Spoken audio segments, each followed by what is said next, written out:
नमस्कार CSK news में आप सभी दोस्तों का एक बार फिर से बहुत बहुत स्वागत है। दोस्तों आ चुके हैं 4 मार्च जो फटाफट ब्रेकिंग न्यूज निकल के आ रही है। दोस्तों इस वक्त की बड़ी खबर निकल के आ रही है। आपको बता दें फिलहाल जम्मू कश्मीर में अवैध रूप से बसे 10,000 रोहिंग्याओं पर कसा शिकंजा वापस म्यांमार भेजने के लिए सरकार ने की बड़ी तैयारी। जी आपको बता दें रोहिंग्याओं को निकालने के लिए सेना का बड़ा एक्शन निकल के आया है। दूसरी बड़ी खबर निकल के आ रही है फिलहाल दोस्तों रूस की विपक्षी नेता एलेक्सी पर हुआ था हमला। अमेरिका ने रूसी वह व्यापारों पर लगाया प्रतिबंध तो पुतिन ने बाइडेन प्रशासन को दी खुली धमकी। तीसरी बड़ी खबर में आपको बताएंगे दोस्तों फिलहाल टेस्ला के जरिए यानी एलन मस्क के जरिए चीन को झटका देने की तैयारी में भारत इलेक्ट्रिक कारों पर बड़े पैमाने पर छूट देने का कर दिया ऐलान। इस बीच चौथी बड़ी खबर निकल के आ रही पश्चिम बंगाल बांग्लादेश के दौरे पर जाने वाले हैं। पश्चिम बंगाल चुनाव पर बड़ा असर पड़ने वाला है। इस बीच दोस्तों पाकिस्तान की नापाकिस्तान इमरान खान की पोल खुल चुकी है और इस बीच पूर्व राष्ट्रपति परवेज मुशर्रफ की हालत बेहद खराब हो चुकी है। पूर्व राष्ट्रपति उसके बारे में आपको बताएंगे तो सब कुछ खबरें एक करके विस्तार से बताएंगे। मदरसों में कसा शिकंजा अब रामायण और गीता की होगी पढ़ाई योग का भी मिलेगा प्रशिक्षण। जी हाँ तो ये भी बताएंगे। सब कुछ खबरें एक करके विस्तार से बताएंगे लेकिन उससे पहले छोटा सा अगर आपने चैनल को सब्सक्राइब नहीं किया तो प्लीज सब्सक्राइब की लाल बटन दबाकर चैनल को सब्सक्राइब करो। अगर आप भी प्रधानमंत्री मोदी के नेतृत्व पर पूर्णतः भरोसा करते हैं और आप भी मानते हैं कि मोदी है तो मुमकिन है तो इस वीडियो को लाइक करके अपना समर्थन दर्ज करें। दरअसल पहली बड़ी अपडेट निकल के आ रही है दोस्तों फिलहाल जम्मू कश्मीर में अवैध रूप से रह रहे रोहिंग्या को निकालने के लिए सेना करने जा रही है बड़ा एक्शन। 10,000 से ज्यादा रोहिंग्या को निकालने की बनी नई गाइडलाइन। बड़ी खबर निकल के आ रही वापस भेजे जाएंगे म्यांमार। राज्य में अवैध रूप से रह रहे करीब 10,000 रोहिंग्याओं को वापस भेजा जाएगा। इनसे सुरक्षा के लिए खतरे को देखते हुए वापसी तक इन्हें आबादी से दूर डिटेंशन सेंटर में रखे जाने की तैयारी भी चल रही है। सभी जिलों में इनका सत्यापन कराया जा रहा है। आपको बता दें रोहिंग्या प्रदेश के 5 जिलों जम्मू सांबा ठोड़ा पुंछ अनंतनाग में स्थायी ठिकाने बनाकर रह रहे हैं। जम्मू जिले में रोहिंग्याओं ने 30 स्थानों पर ठिकाने बना रखे हैं। मार्च 2017 में तत्कालीन गृह मंत्री राजनाथ सिंह ने इनका डाटाबेस तैयार करने को कहा गया था। गृह मंत्रालय के निर्देश पर अब नए सिरे से इन्हें चिन्हित किया जा रहा है। सूत्रों ने बताया है कि पहला रोहिंग्या जम्मू में वर्ष 1994 में आकर बसा था और 2008 में 2016 के बीच इनकी संख्या तेजी से बढ़ी है और इस वजह से इन पर शिकंजा कसा जाएगा। आपको बता दें इनको वापस भेजने की पूरी तैयारी है। जम्मू में रहने वाले रोहिंग्याओं को वापस भेजने का समय समय पर भाजपा हिंदूवादी संगठन और panthers party chambers of commerce समेत कई अन्य संगठनों ने मांग करते रहे हैं। यहाँ रहने वाले रोहिंग्याओं के पास state subject voter I card ration card Aadhaar card सब मिल चुके हैं। कई तो बिजली बिल भी हो चुके हैं लेकिन इसके बावजूद दोस्तों आपको बता दें इन रोहिंग्याओं को वापस भेजना बेहद जरूरी है। आपको बता दें न केवल जम्मू कश्मीर में बल्कि भारत के कई कोनों में कई राज्यों में अभी भी रोहिंग्या इलीगली रह रहे हैं। अपना ration card pan card Aadhaar card यहाँ तक कि वोटर कार्ड तक भी बना रखा है। अब दोस्तों यही कारण है कि एनआरसी सरकार लाएगी लेकिन अभी फिलहाल जम्मू कश्मीर में वो एक्शन की तैयारी चल रही है। जम्मू कश्मीर से इन अवैध घुसपैठी रोहिंग्या मुसलमानों को निकाला जाएगा। दोस्तों जम्मू कश्मीर में बात करें तो वहां रोहिंग्या मुसलमानों के दम पर सरकार बनती थी। महबूबा हो या फिर फारूक इस वजह से उसने कभी निकालने की कोशिश नहीं की थी। यानी कश्मीर से कश्मीरी पंडितों को भगाया गया और 1990 के बाद 96 में बाकायदा रोहिंग्या मुसलमानों को लीगली बसाया गया।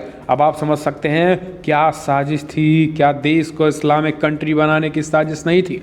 लेकिन अब मोदी सरकार का ताबड़तोड़ एक्शन शुरू हो चुका है। हम चलते हैं अगली अपडेट लेते हैं। इस बीच बड़ी खबर निकल के आ रही है अमेरिका ने रूस पर लगाया प्रतिबंध। मुख्य विपक्षी पार्टी एलेक्सी नवल्नी को जहर देने के कई अधिकारियों पर प्रतिबंध लगाए तो पुतिन ने दी बाइडेन को खुली धमकी। दरअसल दोस्तों आपको बता दें अमेरिका में राष्ट्रपति जो बाइडेन प्रशासन ने रूस की विपक्षी नेता एलेक्सी नवल्नी पर जानलेवा हमले और उसके बाद उन्हें जेल में डालने को लेकर रूस के अधिकारियों और व्यापारों पर मंगलवार को प्रतिबंध लगाने की घोषणा की है। बाइडेन प्रशासन के वरिष्ठ अफसरों ने उन अधिकारियों को तत्काल पहचान नहीं बताई जिन पर प्रतिबंध लगाया गया है। बाइडेन प्रशासन ने अमेरिकी रसायन एवं जैविक शस्त्र नियंत्रण एवं युद्ध उन्मूलन अधिनियम के तहत 14 व्यापार और अन्य उद्यमों पर भी प्रतिबंधों का ऐलान किया है। इनमें से ज़्यादातर जैविक रसायन जहर बनाते हैं।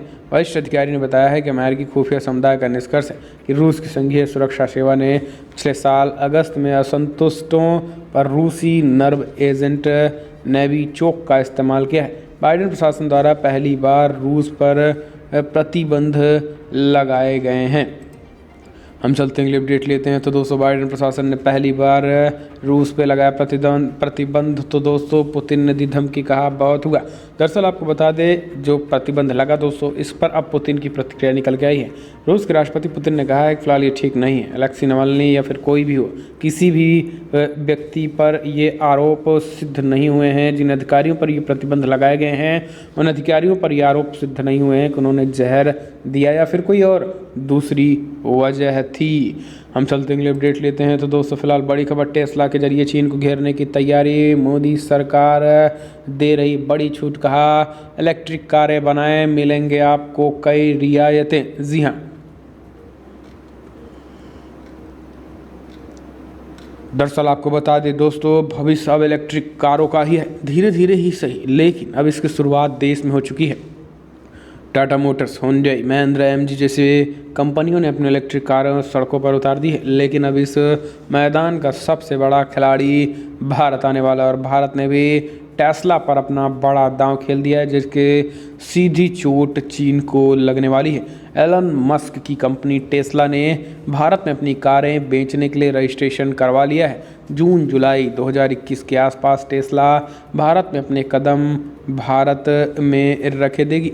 सूत्र बताते हैं कि टेस्ला सबसे पहले अपनी मॉडल 3 इलेक्ट्रिक सेडान को भारत में लॉन्च करेगी और उसके बाद फिलहाल ऐसे कई गाड़ियां लॉन्च करेंगी बारी बारी। लेकिन इस बीच अभी इन गाड़ियों को लेकर दोस्तों आपको बता दें कि सवाल भारत ने टेस्ला के सीईओ से स्पष्ट कहा है कि फिलहाल कई बड़े पैमाने पर छूट मिलेंगे। चीन से बड़े पैमाने पर यहाँ एक तरीके से यहाँ पर इलेक्ट्रिक कार बनाई जाए भारत में। हम चलते हैं, अपडेट लेते हैं। तो दोस्तों, प्रधानमंत्री मोदी जा रहे बांग्लादेश, बंगाल चुनाव पर बड़ा असर पड़ेगा। दरअसल पीएम मोदी 26 से 27 मार्च को बांग्लादेश की यात्रा पर जा रहे हैं। कोविड महामारी के बाद पीएम मोदी की ये पहली विदेश यात्रा होगी। पिछले साल मार्च में ही मोदी की बांग्लादेश यात्रा कोविड की वजह से रद्द हो गई थी। लेकिन मोदी की इस बांग्लादेश यात्रा के तार पश्चिमी बंगाल विधानसभा चुनाव से जुड़ी हुई हैं। 27 को मोदी मतुआ समुदाय से जुड़ने वाले स्थलों की यात्रा करेंगे। वहीं मतुआ समुदाय बंगाल में 70 से अधिक सीटों पर अहम भूमिका निभाता है। मोदी 27 मार्च को बांग्लादेश के गोपालगंज में मतुआ समुदाय के धर्मगुरु रविचंद्र ठाकुर की जन्मस्थली और इस समुदाय के तीर्थस्थल पर जाएंगे। ऐसा करने वाले मोदी सरकार के पहले प्रधानमंत्री होंगे। उम्मीद है कि मोदी के साथ वनगांव के बीजेपी सांसद और मतुआ समुदाय के प्रतिनिधि शांतनु ठाकुर भी होंगे। शांतनु हरिश्चंद्र ठाकुर के ही वंशज हैं और इसके बाद अटकले हैं कि मोदी मतुआ समुदाय की नागरिकता को लेकर घोषणाएं भी कुछ कर सकते हैं। हम चलते हैं, अपडेट लेते हैं। तो दोस्तों, फिलहाल बड़ी खबर, बेहद दयनीय हालात में दिखे परवेज़ मुशर्रफ। पाकिस्तानी बोले देश बेचने वालों के साथ यही होना चाहिए। दरअसल कभी जिन परवेज़ मुशर्रफ को पूरे पाकिस्तान में जलवा होता था, वो चाहते थे, वो करते थे और यहाँ तक कि चुनी हुई सरकार को हटाकर देश की सत्ता भी हथिया ली थी। आज वही परवेज़ मुशर्रफ बेहद दयनीय स्थिति में पहुँच गए हैं। पाकिस्तान के पूर्व राष्ट्रपति की हाल ही में सामने आई तस्वीर ने उनके हालिया दर्द को बयां किया है। पाकिस्तान के पूर्व राष्ट्रपति की ये तस्वीर ट्विटर पर शेयर हो रही है, जिनमें वो व्हील चेयर पर बैठे हैं और काफ़ी कमज़ोर नज़र आ रहे हैं। वैसे तो इस तस्वीर को शेयर किया गया था उनकी सेहत की दुआ के लिए, लेकिन लगता है कि पाकिस्तान आज तक उन्हें माफ़ नहीं कर पाया है। दुआ की जगह उल्टा ट्विटर पर उनके लिए लोग अपना गुस्सा निकालने लगे और उनके पुराने कामों का हिसाब देने लगे। दोस्तों, यही कारण है कि पाकिस्तान आज भी कंगाल और कंगाल ही, क्योंकि वहाँ पर जितनी भी सरकारें आईं सब ने लूट घसोट करके केवल अपना घर भरा और यही कारण है कि पाकिस्तान पीछे ही पड़ा।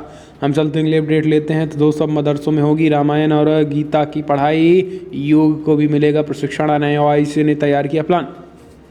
बहुत जल्द अब देश भर के मदरसों में रामायण और गीता की पढ़ाई होगी। इसके साथ ही मदरसों के छात्र योग की भी ट्रेनिंग लेंगे।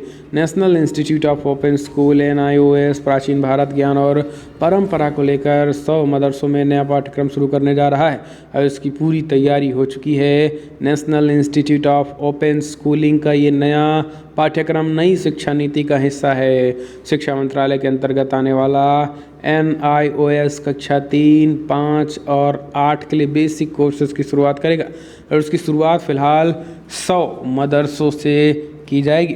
हम चलते हैं, अपडेट लेते हैं। तो दोस्तों, बंगाल चुनाव से पहले बीजेपी लगातार दे रही ममता बनर्जी को झटका। TMC मेयर और 3 पार्षदों ने थामा भगवा झंडा। पश्चिम बंगाल में विधानसभा चुनाव की रणभेरी बज चुकी है और 27 मार्च को पहले चरण के लिए वोटिंग होगी और इससे पहले बीजेपी लगातार सत्तारूढ़ TMC को झटका देने की कोशिश कर रही है।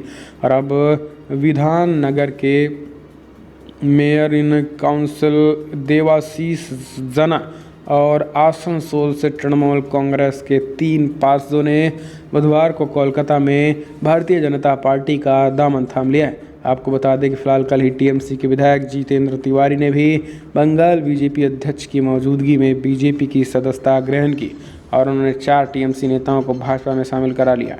आपको बता दें, पश्चिम बंगाल में लगातार ममता दीदी को झटके पे झटका लग रहा है और लगातार लोग पार्टी से पार्टी पे लगातार छोड़ते चले जा रहे हैं और यही कारण है कि अब पार्टी पूरी तरीके से कमज़ोर हो चुकी है।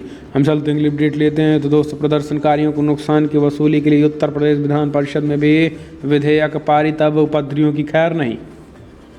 जुलूस एवं धरना प्रदर्शन के दौरान निजी एवं सार्वजनिक संपत्ति को नुकसान पहुंचाने वालों से जुर्माना वसूली के प्रावधान वाला लोक एवं निजी संपत्ति क्षति वसूली विधेयक बीते मंगलवार को राज्य विधान परिषद में पारित कर दिया गया है। भोजनावकाश के बाद सभापति कुंवर मानवेंद्र प्रसाद की अगुवाई में शुरू हुई कार्रवाई के दौरान यूपी लोक एवं निजी संपत्ति क्षति वसूली विधेयक और यूपी गुंडा नियंत्रण अधिनियम विधेयक को सदन में पटल पर रखा गया था। तो दोस्तों, ये कहीं ना कहीं अपने आप में सोमवार को भी पारित कर दिया गया था। तो कई कानून इस बार नए बन रहे हैं जिसमें उपद्रवियों की खैर नहीं होगी।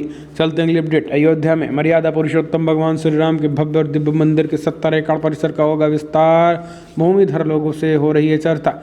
दरअसल राम जन्मभूमि के 70 एकड़ परिसर के विस्तार को लेकर ट्रस्ट ने कवायद शुरू कर दी है और इसके लिए राम जन्मभूमि के आसपास के भूमिधर लोगों से वार्ता चल रही है। श्री राम का मंदिर 5 एकड़ में निर्मित होना है। मंदिर का पूरा परिसर अब तक 70 एकड़ में सीमित था, पर राम मंदिर समिति ने इसके विस्तार की योजना बनाई, जिसे अब जमीन पर उतारने का कार्य आरंभ कर दिया गया और इसी क्रम में रामनगरी की प्रतिष्ठित पीठ असरफी भवन के पास स्थित एक जमीनी रजिस्ट्री की प्रक्रिया के फाइनल में पहुंच चुकी है।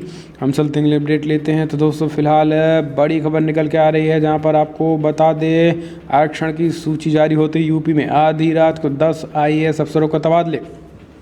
यूपी की पंचायती राज विभाग ने त्रिस्तरीय पंचायत चुनाव को लेकर जिलेवार आरक्षण की सूची जारी कर दी है। उधर आरक्षण सूची जारी होने के साथ ही योगी सरकार ने मंगलवार देर रात प्रशासनिक फेरबदल करते हुए 6 जिलों के DM व 4 मंडलों के आयुक्तों के तबादले कर दिए हैं।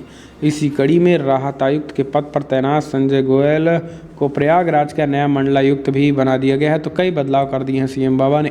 तो दोस्तों, फिलहाल बड़ी खबरों में इतना ही, लेकिन अगर आपको वीडियो पसंद आया तो लाइक कर, शेयर करें, कमेंट के माध्यम से अपनी राय देना ना भूलें। दोस्तों, इस वीडियो में इतना ही। जय हिंद, वंदे मातरम।